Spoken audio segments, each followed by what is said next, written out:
rob you of your dream? Has anybody ever tried to rob you of your dream, your desires, your goals?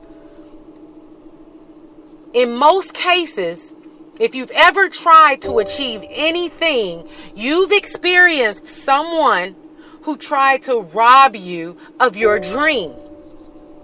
And I've been in business on my own for so long that I've experienced this over and over.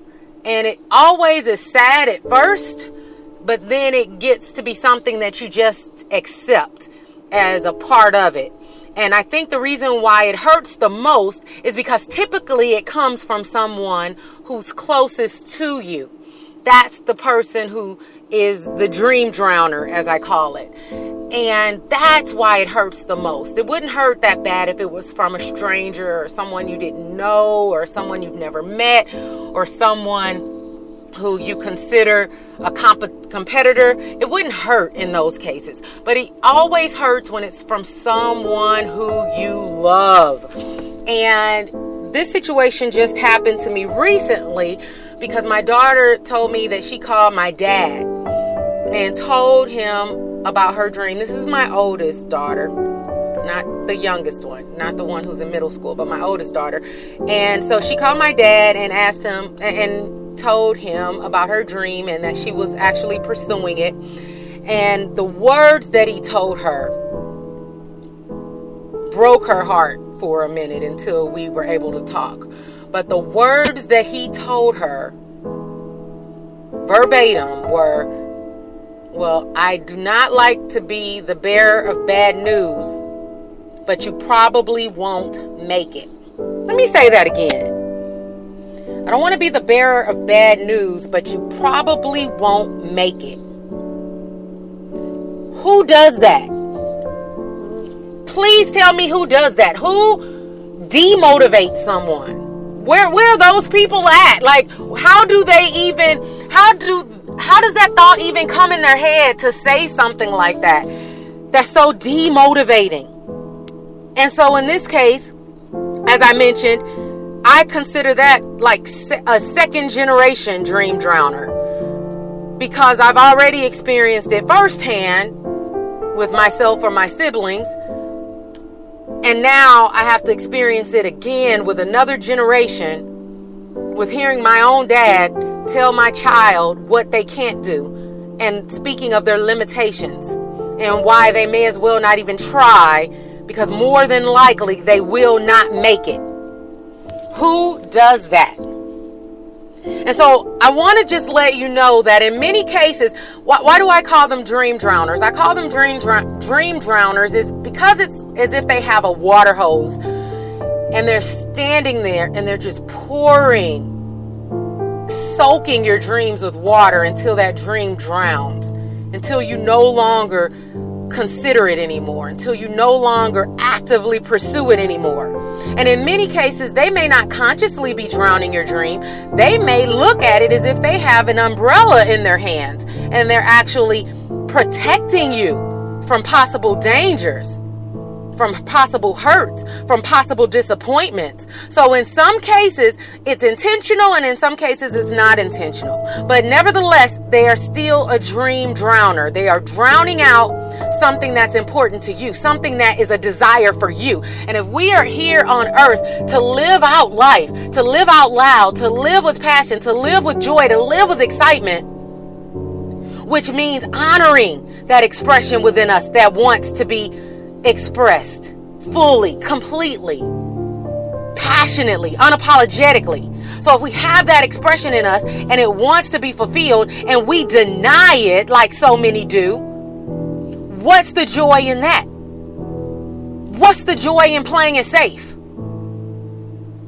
Yes, because my dad even mentioned, he literally mentioned limitations that I've had in the past going for my dreams and limitations that my sister had going for her dreams. And he was saying this as to give proof to my daughter that there's pain attached to going for your dreams. But I'm here to tell you that those pains aren't as big as the pains of not going for it at all. The joy that you get for going for your dreams is bigger than any joy that I've ever experienced outside of relational situations such as marriage, having my children, things like that. Outside of relational, the love you have for a person, outside of those relational situations, my biggest joys outside of that have come from pursuing what's in my heart, guys. And so it has been worth it, completely worth it. And I would not change it for anything in the world. It's bigger than those pains. So let me give you an example. Anybody and everybody that comes into your life, you're going to experience a lot of people who are supportive, but you're also going to experience those people who are dream drowners, and they basically have the ability to commit identity theft on you. That means that they are giving you the identity they want you to have versus the identity that you were born with as a birthright. So I'll use Steph Curry as an example. Someone critiqued Steph Curry when he first started in the game. And this is the identity that they gave Steph Curry. They said that these are his weaknesses. Weakness number 1, they said he is not a true point guard. Number 2, he is out of control at times. Number 3, he has a frail frame. Number 4, he has average athleticism. Number 5, he has average size. Number 6, he has an average wingspan. Number 7, he relies too heavily on his outside shot. Now, listen, guys, clearly we know that he didn't let them identify who he really was. He did not talk. He had to show them, which is the next thing. You have to prove to people. It's actually not proving it to people because you don't have anything to prove to them per se, but that's the only thing that'll shut them up. You telling them how great you are will not shut them up. You telling them how amazing and how much you're going to do for the world and how amazing your talent is and what you have to offer the world, that's not going to shut them up. But you proving it to them is the only thing that's going to shut them up. So with that being the case, now they're saying things like, oh, he's the greatest shooter of all time. He's out of this world. He's unbelievable. He's amazing. But what some people do is they are looking for people to give them those accolades before they prove it. They are waiting for people to validate them first. And they want to use that as ammunition to continue on, to push ahead. But I'm here to tell you that if you continue to wait on that, you're going to be waiting till Jesus comes, because that's not going to happen. So what you have to do is you have to use the dream drowner's words as your ammunition. You have to use those negative words they tell you as your ammunition to push ahead, to forge ahead. Full throttle. And last but not least, you have to act as if. You have to act as if you are already that person that's amazing, that's unbelievable, that's out of this world, that's the greatest of all times. You have to act like you are already that person, because if you're waiting for proof that you are that person, it will never come. The hard times will knock you off of your feet and you will not get back up. That's the difference between falling and failing. Fall, but get back up. Because the only way that you will give up and not get the victory at all is if you quit, is if you stay down. That's failing. Falling is not failing. Falling means dust yourself off, get back up. And people love to remind you of the times that you have fallen. And they will tell you that you have failed. But you need to remind yourself, I didn't fail. F-A-I-L. I just failed. F-E-L-L.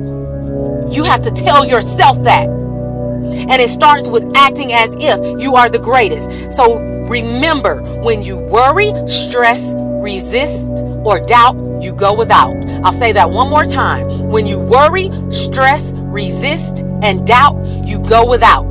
Because those are all negative vibrations. Those are all negative emotions that will hold you down and constantly have you with your eyes pointed in the direction of your so-called failure. And it will make you think that it was an actual failure.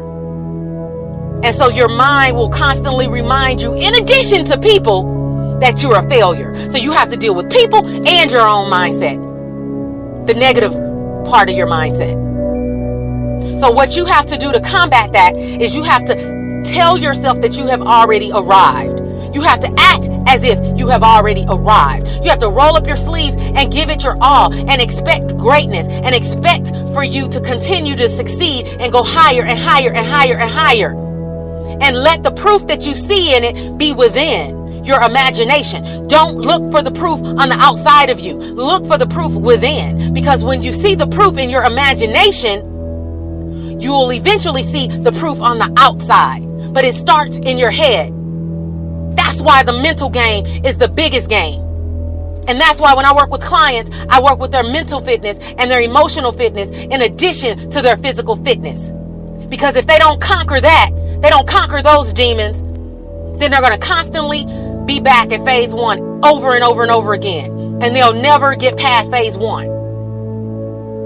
So that's it, guys. I'm Joy, author of R3 Diet, creator of R3 Method. R3 stands for reverse, retrain, rebuild your body and mind. So you can go to R3 Method to find out more information about the products and services that we offer to help to change lives of people, to transform bodies and minds. But it all starts with you. It all starts with a decision. It all starts with you letting go of anything that's toxic. That's what detoxing is. Letting go of any body that's toxic, any thoughts that's toxic, any words that's toxic, and replacing it with things that's building you up, that's uplifting you. That's what it's all about. Until next time, guys, R3 for life. Bye.